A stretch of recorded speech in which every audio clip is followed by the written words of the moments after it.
Hello, I'm Leon Cannon, and this is my first attempt at doing a how-to video. I'm going to be using Photoshop CS6 Creative Suite to do my retouching of the photo. Now, what I did is I narrowed it down to two pictures that I'm going to take you through the step-by-step process of how I retouch my photos. Okay, first we're going to go ahead and select these. Select this one, and I'm going to select that one. As you can see, both of them are over here in this window here, and what we're going to do is we're going to open them in Camera Raw. So I hit it up and I said open in Camera Raw, and we wait. One of the good things I like about CX6 is the variety of different tools that I have at my literal fingertips. Now, Camera Raw is moved slightly out of our frame, so I'm going to bring it down.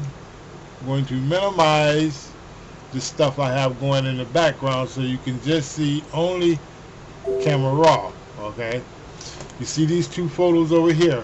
Okay, first we're going to start with the first picture here, and what we're going to do is we're going to start with the white balance. Going to come down here and select flash, since I use flash in my setup. Now you can see by me selecting flash, it automatically warms up the picture a little bit. The next step we're going to do is going to look at the temperature. Temperature looks fine to me, so we're going to leave that the same. Same as with tint. The tint looks fine to me, so I'm going to leave that alone. Come down here to auto or default. Okay, we can automatically hit auto and go ahead and let the computer and the software select all our settings for these, for exposure, contrast, highlights, shadows, whites, blacks, clarity, vibrance, or saturation. But I'm not going to do that. I'm going to set each one of them individually because I won't be using all of them, okay? As I'm pretty satisfied now with the overall exposure, so I'm going to leave that alone. Contrast looks great to me. The highlights looks great to me. This is my highlight area here. Nothing seems to be blown out, so I'm going to leave that alone.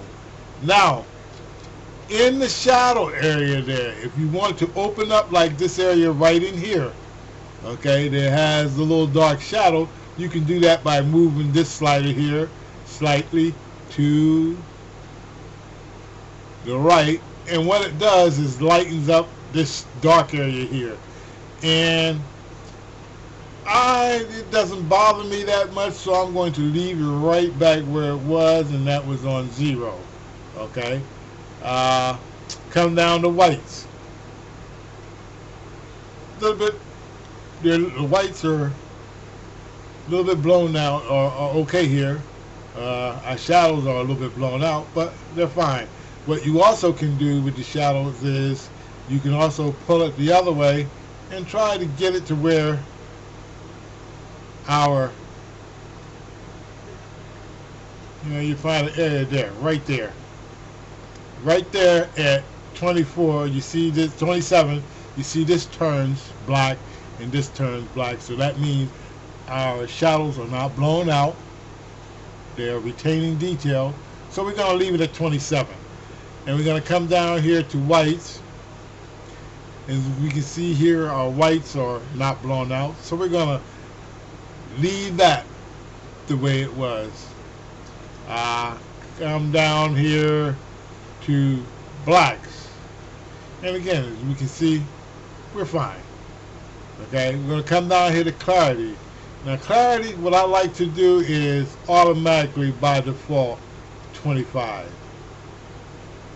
Okay, I set that at 25. okay? And my vibrance, I select that slightly higher. Gonna leave it at maybe 35, or maybe even drop it down a tad. I don't like that neither, so I'm gonna leave it at 35. Okay.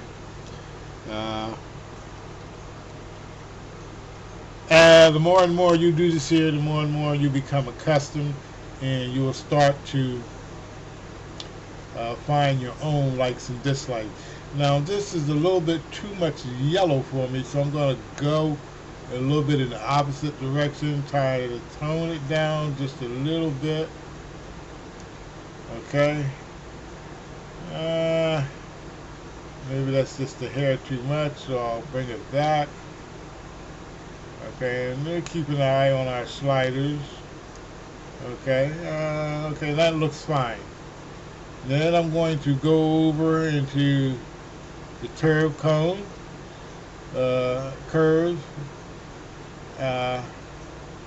tone curve, and that looks fine to me. Okay, I won't bother that. And then I'm going to go over into the detail, and I'm going to come down. I'm going to skip all these amount, radius, detail, and go right to masking and move my masking up. I usually start around 10, and I take a look at it. And it depends on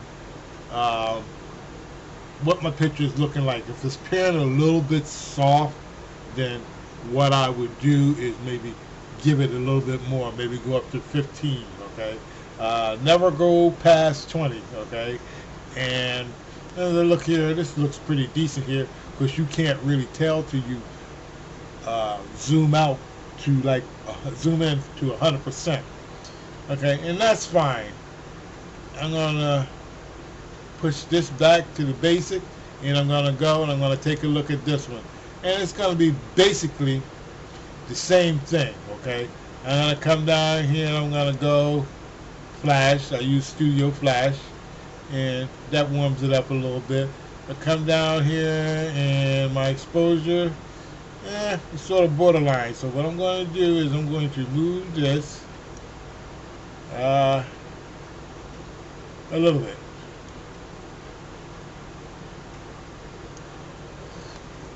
Okay. And I'm going to put it back.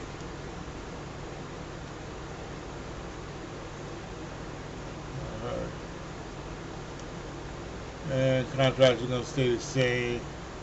I'm going to look there. I'm going to go down to my shadow and maybe open those up a little bit.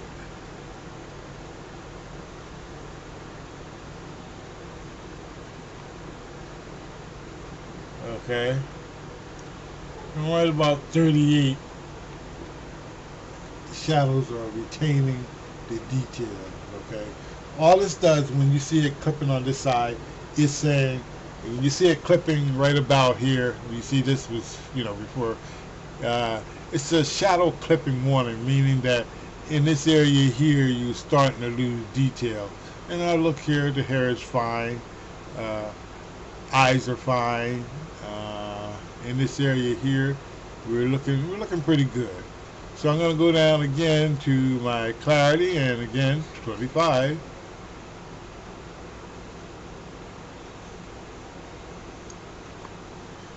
Okay, and my vibrance gonna go up.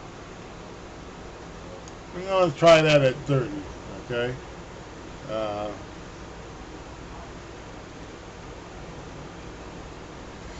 We're looking a little bit yellow, so again I'm going to take this and move it slightly, a little bit, and we're going to go from there. Okay, then I'm going to select all, and I'm going to open the images. Now if this works out right,